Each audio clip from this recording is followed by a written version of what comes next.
Hey, hi Debbie. Hi, Galina. So you guys, I'm here with Debbie Baxter, who's an artist, a photographer, a writer, and a huge inspiration to me. And I'm just both a little starstruck and also really, really happy. So welcome, Debbie. Thanks, Galina. I'm so happy to be here with you today. Yeah. And been a huge inspiration to me too. Like I love your work and I love what you do in the world. So it's absolutely my pleasure to have this conversation with you. So beautiful. So I met Debbie online. I followed her for a few years and followed the Nest Project.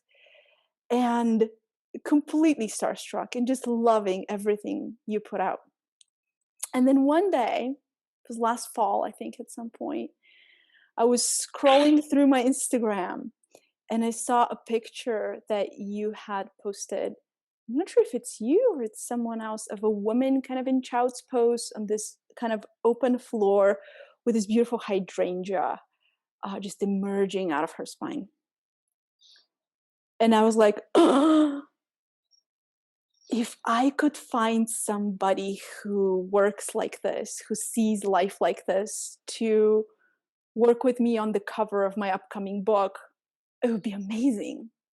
And I'm just sitting there dreaming, like, who is like that in the world? Like, who? And I was like, no one's like that in the world. Debbie's the only one like that in the world. So I wrote you. And I thought, you'd say, oh, it's going to be $250,000 and your firstborn child, and I only work with the president. And you were like, sure, let's talk.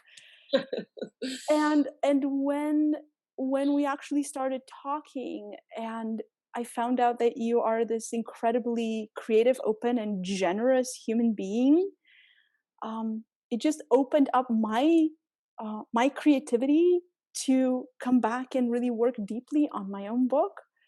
And you created the cover for my upcoming book, which is how I met you. And now you have your own book coming out, and I'm like almost as excited, if not more excited, about your book than I am about mine. And so I'm happy that you're here to talk. Tell us about it. Yeah. Yeah. Yeah, Thank you, Galina. yeah, yeah. Mm, So sweet. So tell us a little bit about you. What inspired you to create the Nest Project? What are the nests? How many nests have you ever built? Or do you mm, carry them around with you everywhere you go? And just, yeah, what sparked this in you? yeah. Okay. Well, it started about 4 years ago, Galina, and I, I'm an artist at heart, and I'm a photographer. And so before doing the Nest Project, I did a lot of self portraits. That was how I expressed myself. That was how I expressed what was going on the inside for me. And I would take it and then turn it into a portrait and write with it. And that was my way of expressing, that was my way of healing, and that was my way of moving energy. And so I was felt called to make a new portrait of myself in this moment, and I was in my backyard and I got inspired to build myself a nest. I will back up though and say that a lot of my art and a lot of my self portraiture was it always seemed to wrap around the theme of motherhood, and it wrapped around the theme of my challenging childhood.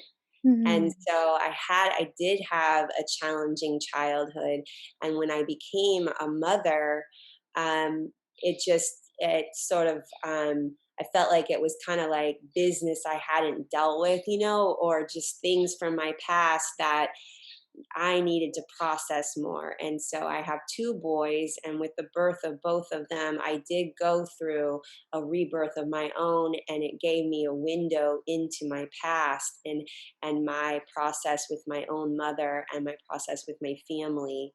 Um, then now moving forward, or moving to the day in the backyard where I got inspired to build myself a nest, it just, for me, it was this representation of like just building myself a safe home, building Mm. myself this. this home, and not to say I didn't have a safe home. I don't want to say that, but I just felt the need to have this representation of this safe, nurturing place for myself. And I also felt like I was at the end of sort of this kind of story in my head of this, what had happened to me as a child. Like, I just wanted to, like, finally just let it go. Mm. And so my little boy, I think, was 4 at the time, and so we gathered a bunch of sticks in my backyard, and we built this little nest, and I knew that I needed to get into it because, I am a photographer and a self-portrait artist, so I knew I needed to get in, and it felt very odd to get in with clothes on. It really felt like I needed to just strip down and be bare and go to that purest form of myself and enter into this precious home. So I got in naked, and I had my husband at the time get up on a ladder and photograph me from above. And then I looked at the picture, and I did feel like in the moment when I was in the nest, I really felt this. It's a very visceral feeling. It's very, like, sensuous, like it's physical, it's a transformation in a physical way. So I not only, like, collected the sticks and gathered and built something for myself, and then I put myself in it. So it was kind of an aha moment for me. I knew that it was very special for me, and I knew that other people could really benefit from this idea of the feeling like loved and held and safe. And I wanted to give that to others. And I not only wanted to share it with others for selfish reasons, because I felt like I needed to know that I wasn't alone in what I had experienced. And I wanted to give other people that experience of that, just expression of feeling like it's safe, and it's okay, like that idea of just being like, oh, it's okay. It's like the mama's embrace, right? It's like, oh, baby, it's going to be okay. So so I started Mm. offering it to people, and I traveled, and I built probably about 50 different nests, and I photographed over 400 people curled up in these nests. My process evolved over time, where the building of the nests evolved over time from just kind of sticks thrown together in my backyard to full structures that I've installed in, like, zoos and schools. And then my process of working with people and doing these nest portraits has evolved. At first, I was just really interested, as an artist, I was just interested in taking really moving photographs. That was what my interest was, and really, like, these just tender, vulnerable moments. Like, I really wanted to capture the tender vulnerability of humanity, and um, and I knew in order to do that, that I also needed to hold space for their vulnerability and their tender moments that they've had in their lives. So then I started asking people, well, if you're coming to get into the nest, what are you bringing? What part of yourself, like, needs held? Like, what vulnerable side of you, like, longs to be held and embraced by the mama? And so then people would tell me, and then I would take notes, and then I crafted their narrative to go with their photograph from there.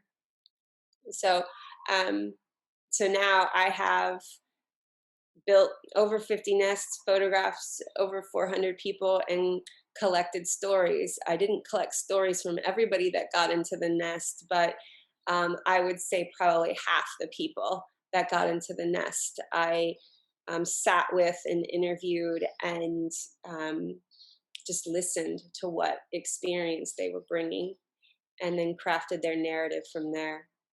Mm. That's so beautiful and so Thank you. moving. I really look forward to reading these stories.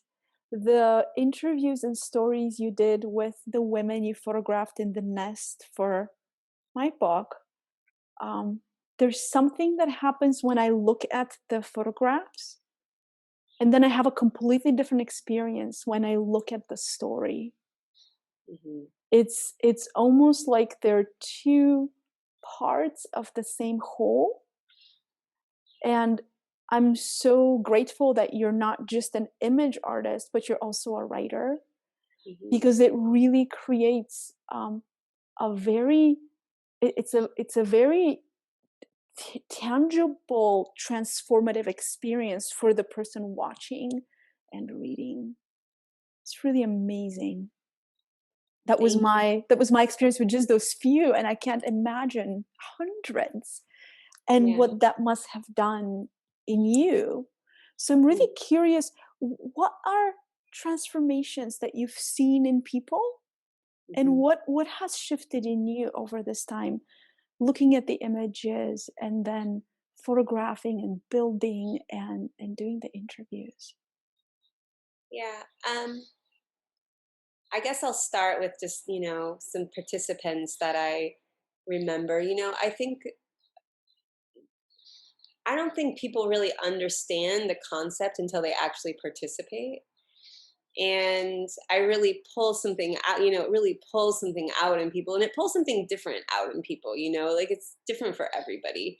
Obviously, some people are just in it because they just wanted to like hop in the nest and have that experience and be photographed. And then I don't necessarily talk to them on the other side. They just get a photograph, but they're in their own reflective process with it on their own.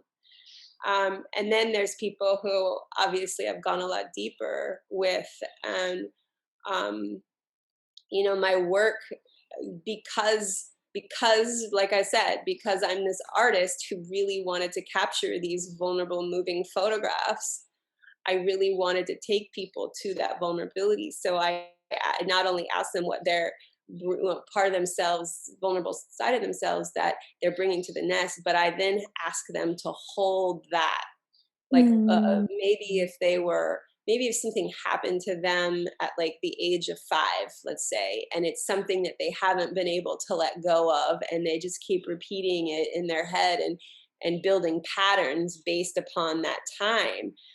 I asked them to go in and actually hold that 5-year-old little being and say to that 5-year-old being, you know, I'm here for you. I'm here for you. Is there something that you needed to hear? Is there something that you needed to hear from an adult at that time in your life? Like, then actually go in and be that for that little side of yourself, because I want to create more wholeness. Like, I want them to embrace those sides of themselves instead of turning away from the vulnerability, turning away from the the piece that got, pushed into the corner, right? Or shamed or felt guilty. Like, I want to come to that and say, no, baby, you're okay. Let me Mm. just hold you, right? And I want that, them to be doing that to themselves in the nest. So it did create a lot of transformation, of course, in me and some people who had never really even done that, had that experience of just like holding themselves or being swaddled or being nurtured, like that idea of, wow, like, this is, I've never had that before, because there's a lot of people that has never had that. So that was, that was, yeah, I guess back to transformations, things that I can think of are just, a woman in Seattle, Washington, who thought she was getting into the nest because she was just facing some body image stuff. But what it turns out is she faced a lot of, abuse that she had experienced when she was a little child, right? And so it was a doorway, it was like a portal into that little being inside of herself that was, crying and was overeating from a very young age. So it was her way of being like, okay, little one, I've got you, and you don't need to be scared anymore. Or there's, another one that pops to my mind was, a man, and he was in his 60s, and he was really hesitant about getting into the nest. He's Um, he's a New Yorker, and he just was hesitant about getting the nudity and like, what is this thing that she's doing? And, he didn't really understand it. And he finally just was like, all right, I'm going to do it. And so then he got in, and it was his way of expressing that he had lost a child many years ago, but he had never processed the pain of it. He just then went on and just would pretend like he didn't have a second daughter. And this was his way of being like, oh, wow, like this grief has caught up with me. I'm retired now. And it's a way to really look at my unfinished business and really grieve and process this hardship that had happened to him. Um, so things like that. And I think just for my own healing is that I just really, because I am an artist, I take all of the stories in. Mhm. I'm actually like, I'm not only photographing them, but I'm writing the narrative. And then when I write the narrative, I want the person that reads it to feel it. And so, in order for me to get the people to read it to really feel it, I also have to feel it. And so I'm relating to all of these people. I'm holding and relating to all of these people. So I have grown so much, and I've held space for so many different things, and I Mm. felt like I related and connected to each one of them, even though maybe those things didn't happen to me. But in a way, I feel like when something happens to one of us, it happens to all of us. Like we're all in this together. This is a collective, we're all related somehow. And so this abuse and trauma and things like that, it runs in all of our lines. So I felt like I did a massive amount of healing on myself and really kind of came to a lot of acceptance about things in the world and what had happened to me as well. It's really moving. As you were sharing how you're Hmm. holding the images, you're holding the narratives, and you're kind of the space for all of that to unfold. It's metaphorically, you are a nest as well, for all of those experiences. And it's just so beautiful. Thank you, Galina. Yeah, it's really, really touching. I find your work incredibly moving. I think the first couple of images I saw of your work um, were that really, really moved me were male bodies and couples. There was Hmm. something about seeing a male body um, and the couples that was just it just broke something open in me. Um, and I know that you photographed all the people who wanted to get in a nest.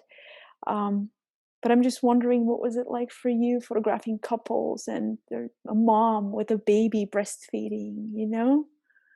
Yeah. I mean, Oh, it's just, I mean, it's a really beautiful experience. It really is. It's just beautiful. It's so beautiful to see people in their purest form, like in mother, with mother nature all around them. It's really, I mean, yeah, it's beautiful.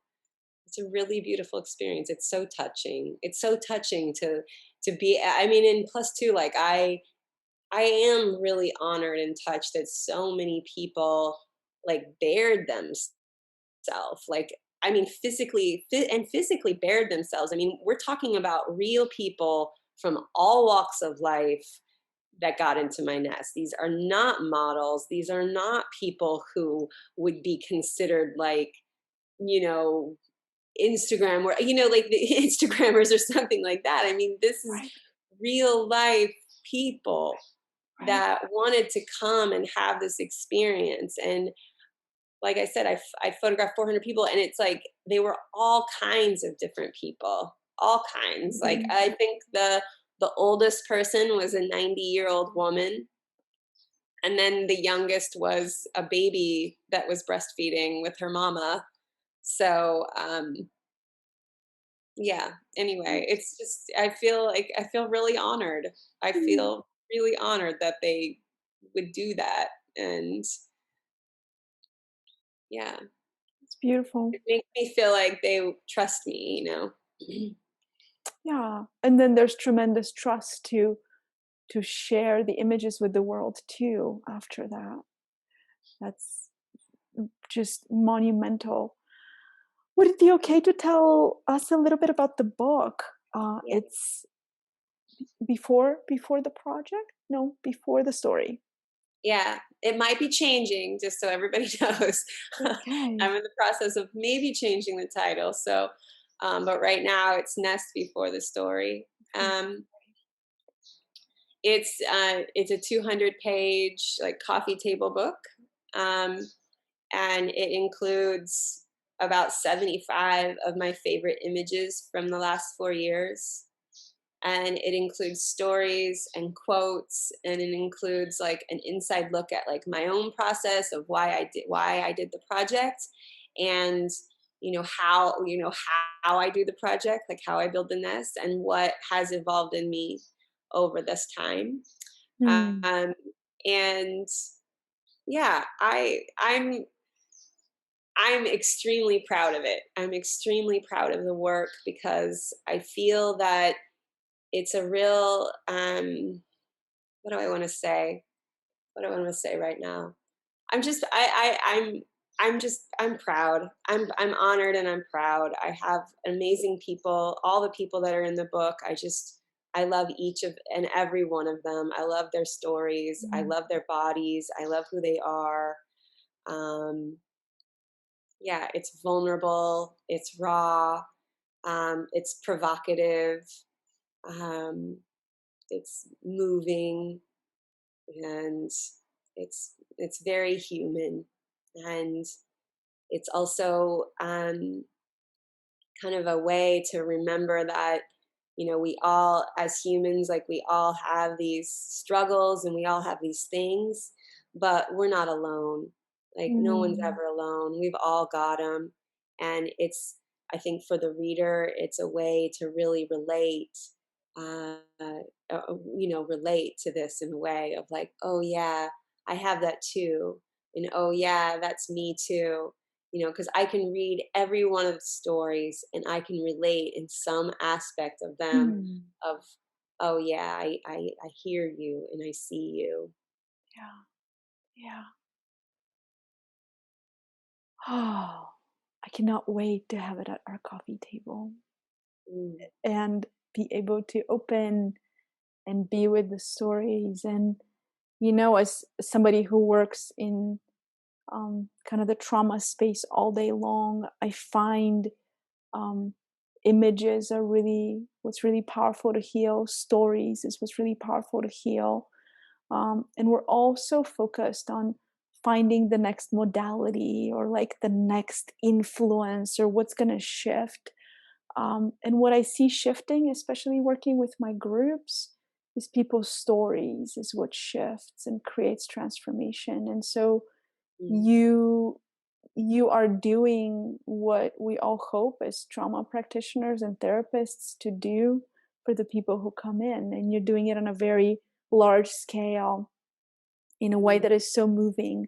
And so I feel like this book is for anyone who wants to touch healing in themselves, um, and also who wants to kind of connect to humanity's potential for transformation yeah. and our incredible tenderness. I feel like humans were such tender beings, Mm, and there's so much of our persona, professional or whatever, that like we try to be so tough. And the reality, we're all so tender. um, yeah. and you portray that in a really just profound way. So I'm so grateful for you. Thank you, Galina. Thank Yeah. you. Yeah. Yeah.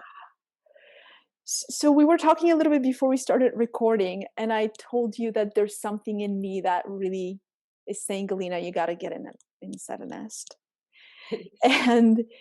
And you'll be coming to the United States this summer. Would you just kind of let us know what you're planning for the future? Yeah. Right now, I'm in Bali, Indonesia. That's where my book was written and made. And so I have Nest. I'm having an exhibition here in Bali before I leave. And I'll be back in America at the end of May. And I will be in Portland, Oregon for the summer.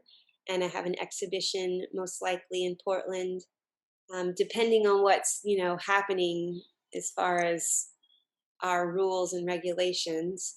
And then I'll be on the East Coast for the month of September, and I will be in Boston and New York. And right now, I have something lined up in Boston that I'll be working with incest survivors just north of Boston, and we're doing the project together. And I'll be building a building a nest and leading a workshop, and then I'll be interviewing everybody, and then creating an exhibition from there.